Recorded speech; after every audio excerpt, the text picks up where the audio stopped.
শুনছিলাম তুমি বলছিলে যে এতদিন পর দেখা হচ্ছে, দেখা হলে কি কথা বলবো, তো দেখা হলো, কি কথা বললে প্রথমে? হ্যাঁ, শুভশ্রীকে।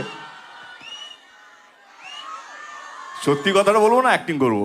না না, সত্যি বলো, সত্যি বলবে তো? ওকে, আমি ওর ইন্টারভিউগুলো দেখছিলাম। তো আমরা আলাদা আলাদা ইন্টারভিউগুলো দিয়েছিলাম। তো আমি ইন্টারভিউগুলো দেখে মনে হলো কি এত গম্ভীর হয়ে যাচ্ছে কেন, যখনই দেব নাম আসছে, ধূমকেতু নাম আসছে। ওকে দেখা হয়ে একটাই কথা বললাম, একটু হেসো, মানে খারাপ কথাগুলো শুনতে ভালো লাগবে।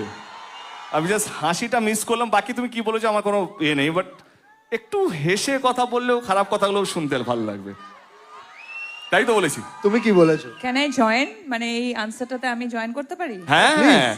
হ্যাঁ। সো এটা সবাই বলবে, শুভশ্রী মানে তার সাথে, শুভশ্রী মানে তার সাথে। আমি সব শুভশ্রী সময় তার সাথে কি স্মাইল হাসি, বললো, হাসি হাসি। বললো। আমি ভালো অন্য কোনো ছেলের নাম যুক্ত করছে কি। আরে না না, স্কিটে কাম অন यार। হ্যাঁ, সো আরে 10 বছর এখন দেব পাল্টায়নি। হ্যাঁ বলো, কিছু বলছিলে তুমি। তো আমাকে খুব কম মানুষই দেখেছে যে না হাসতে, সো আমি হাসছিলাম, বোধহয় তুমি দেখতে পাওনি।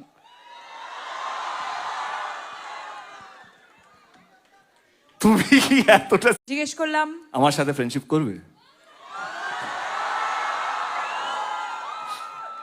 হ্যাঁ, আমি এটাই জিজ্ঞেস করলাম, আমার সাথে ফ্রেন্ডশিপ করবে? না না, come on, you say you are saying something.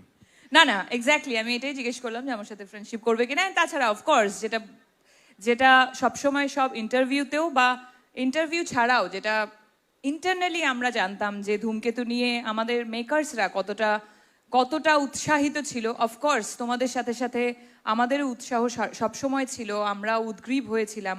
কিছু কিছু প্রবলেমসের জন্য হয়তো এতটা বছর টাইম লেগে গেল, বাট অবশ্যই আমি প্রথমবার দেখা করে এটাই বললাম যে কেমন লাগছে, ফাইনালি ধূমকেতু আসছে, কেমন লাগছে। অ্যাকচুয়ালি জিজ্ঞেস করেছিল।